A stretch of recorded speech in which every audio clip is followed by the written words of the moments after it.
গভীর রাতে ভারত পাকিস্তানে ৩টা লোকেশনে ৯টা টার্গেটে মিসাইল আক্রমণ করেছে। আমরা অনুমান করতে পারি এই আক্রমণ একটা ফুল স্কেল যুদ্ধে পর্যবসিত হতে পারে।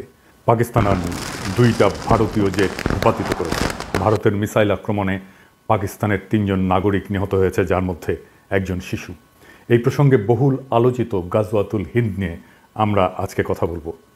এইটা এমন একটা ধারণা নিয়ে যেটা একদিকে জিহাদের স্লোগান, আবার অন্যদিকে রাষ্ট্রীয় ভয়ের পুঁজি। গাজওয়াতুল হিন্দ শব্দটা শুনলেই কানে বেজে ওঠে ধর্মীয় যুদ্ধ, আগ্রাসন এবং এক গভীর ধর্মীয় আবেগের প্রতিধ্বনি। কিন্তু আসলে এটা কি? কোথা থেকে এলো এই কথা? আর কেন একবিংশ শতাব্দীতে এসে আবার মাথাচাড়া দিয়ে উঠেছে সেই পুরনো মিথ? আর কেনই বা বলছি এই গাজওয়াতুল হিন্দ সম্ভবত শুরু হয়েছে আর ভারত পরাজয়ের পথেই অগ্রসর হচ্ছে? আসুন ইতিহাস, ধর্মতত্ত্ব এবং রাজনীতির সীমানা পেরিয়ে খুঁজে বের করার চেষ্টা করি এই ধারণার উৎস, ব্যবহার এবং পরিণতি সম্পর্কে। গাজওয়াত শব্দটা ইসলামী পরিভাষায় ব্যবহৃত হয় ওই সমস্ত যুদ্ধে যেখানে নবী রাসূল স্বয়ং অংশগ্রহণ করেছিলেন। আর হিন্দ মানে ভারত, এই দুটো শব্দ মিলে দাঁড়ায় হিন্দের যুদ্ধ। কিছু হাদিসে উল্লেখ করে ভবিষ্যতে মুসলমানরা হিন্দ বিজয় করবে, যেমন সুনান আল নাসাই এবং মুসনাদে আহমেদে একটা বর্ণনায় বলা হয়েছে, আমার উম্মতের একটা বাহিনী হিন্দের সঙ্গে যুদ্ধ করবে, আল্লাহ তাদের ক্ষমা করবেন। তবে ইসলামী স্কলারেরা অনেকেই বলেন যে এই হাদিসগুলোর সনদ দুর্বল এবং এগুলোকে ঐতিহাসিক ভাষ্য হিসেবে ধরা যায়, কিন্তু তা দিয়ে আধুনিক রাজনৈতিক সহিংসতার বৈধতা পাওয়া যায় না। ২০ শতকের শুরু থেকে বিশেষ করে পাকিস্তানের রাষ্ট্রনীতিতে গাজওয়াতুল হিন্দ হয়ে ওঠে এক কল্পিত ধর্মীয় আদর্শ। অনেক সংগঠনই তাদের রাজনৈতিক প্রপাগান্ডায় এই শব্দগুলো ব্যবহার করে বারবার, যেন ভারতের বিরুদ্ধে যে কোনো যুদ্ধ মানেই ইমানের লড়াই। এই ধারণা ব্যবহার করে রাষ্ট্রীয় সহিংসতা, সীমান্ত সন্ত্রাসকে বৈধতা দেওয়ার চেষ্টা করা হয়।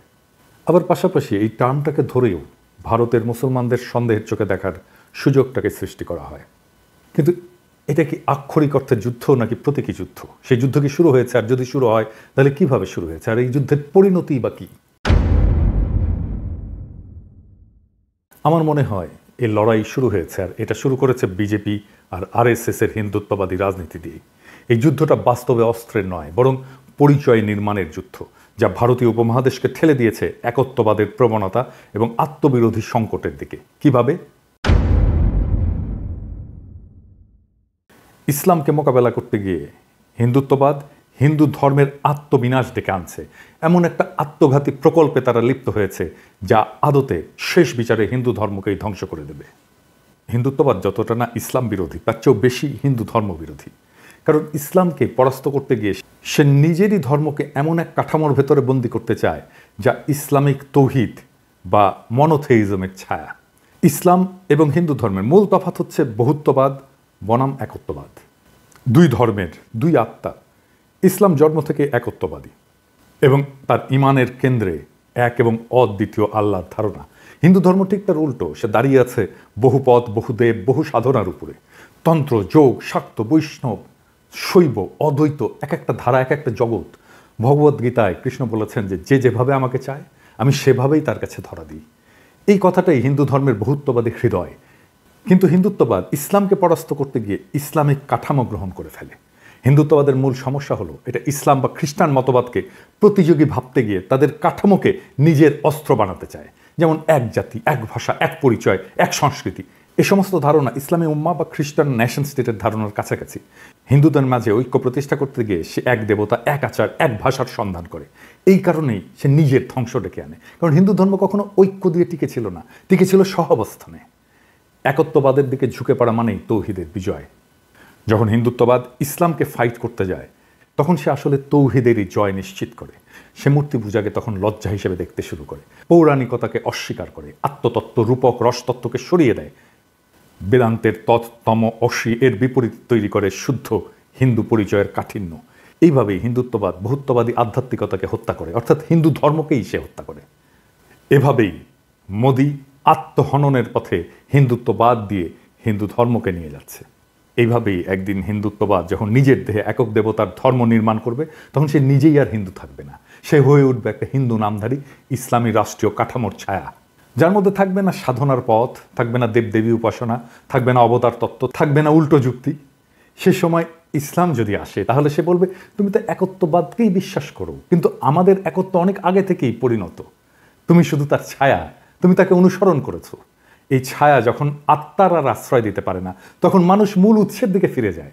তখন তৌহিদ শুধু জয়ী হয় না, হিন্দুত্ব নিজেই তাকে তার মঞ্চ প্রস্তুত করে দেয়। তাই গাজওয়াতুল হিন্দ কোনো বাহ্যিক যুদ্ধ নয়, এটা ভারতীয় পরিচয়ের মধ্যে এমন এক আত্মঘাতী দ্বন্দ্ব যেখানে এক ধর্ম অন্য ধর্মকে মোকাবেলা করতে গিয়ে নিজেকেই তাকে রূপান্তর করে ফেলে। হিন্দুত্ব ইসলামকে হারাতে গিয়ে ইসলামিক কাঠামোকে গ্রহণ করে। এটাই আত্মহনন, এটাই ইতিহাসের সবচেয়ে বড় পরাজয়, যেখানে তুমি যেত না বরং তোমাকে হারিয়ে অন্য কেউ তোমার জায়গায় দাঁড়িয়ে যায়। আমি যখন রেকর্ড করছি তখন ফ্রান্সে গভীর রাত, ঘড়ির কাঁটা থমকে নেই, কিন্তু সময় থমকে গেছে। ভারত পাকিস্তানের সীমান্তে যুদ্ধের দামামা, আলো নয় কেবল ধোঁয়া। পাকিস্তান দাবি করেছে ভারতের হামলায় নিহত হয়েছে 3 জন নিরস্ত্র মানুষ, একজন শিশু যার হাতে ছিল খেলনা, কোনো বন্দুক না। এটাই কি সেই যুদ্ধ যেটা বহুদিন ধরে গল্পে ছিল, হাদিসে ছিল, প্রপাগান্ডায় ছিল? গাজওয়াতুল হিন্দ, যার কথা একদা বলা হতো একদিন হবে, সেই যুদ্ধ কি আজকে শুরু হলো? নাকি আমরা অনেক আগেই চুপচাপ নিজের ভেতরে সেই যুদ্ধ শুরু করে ফেলেছি? বিজেপি আরএসএস যখন হিন্দু রাষ্ট্র গড়ার নাম করে হিন্দু ধর্মের বহুত্ববাদকে খরচা করে ফেলে, তখন তারা ইসলামকে হারাতে গিয়ে তৌহিদের কাঠামো নিজের ধর্মে বসিয়ে দেয়। আর এভাবেই গাজওয়াতুল হিন্দ কোনো মুসলিম বাহিনীর হাতে নয়, হিন্দুত্ববাদের হাতে ভারতের ভেতরেই শুরু হয়ে যায়। এখন যারা বলবে ভারত জিতেছে, তারা হয়তো মৃতদেহ গুনছে না, কারণ এই যুদ্ধে পরাজয় মানে শুধু শত্রুর জয় নয়, নিজের পরিচয় হারিয়ে ফেলা, নিজের আধ্যাত্মিকতাকে পোড়ানো, নিজের ধর্মকে কাঠিন্যে মুড়ে দেওয়া। হিন্দুত্ব যখন অদ্বৈতবাদ দিয়ে এক পথে হাঁটতে চায়, তখন সে নিজেই নিজের সমস্ত পথ হারায়। আর তখন ইসলাম আসলে আর কিছু করেও না, সে শুধু দাঁড়িয়ে থাকা দেখে কিভাবে তার প্রতিদ্বন্দ্বী নিজেকেই প্রতিলিপি করে ফেলে। এই যুদ্ধের শেষে কি থাকবে? ভবিষ্যৎ হয়তো বলবে এই অঞ্চলে একদিন এমন এক ধর্ম ছিল যার নাম হিন্দু ধর্ম, যার অসংখ্য পথ ছিল, দেবতা ছিল, রূপক ছিল, নারী শক্তির পূজা ছিল, কিন্তু সে নিজেই নিজের শরীর পোড়ায় হিন্দু রাষ্ট্র নামের যজ্ঞকুণ্ডে। এই হলো গাজওয়াতুল হিন্দ, যেখানে শত্রু বাইরের কেউ নয়, শত্রু হয়ে ওঠে নিজের ভেতরের ভয়, প্রতিক্রিয়া আর পরিচয়হীনতা।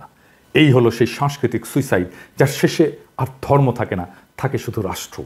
আর সেই রাষ্ট্রে মানুষও থাকবে না, থাকবে শুধু বিজয় লিখে রাখা এক শূন্যতা, এক ঐতিহাসিক পরাজয়, যার শুরুটা ভারতের হিন্দুত্ববাদীদের হাতে, যারা হিন্দু ধর্মকে বিজয়ী করতে গিয়ে আখেরে তার নিজের ধর্মকেই পরাজিত করে ফেলে।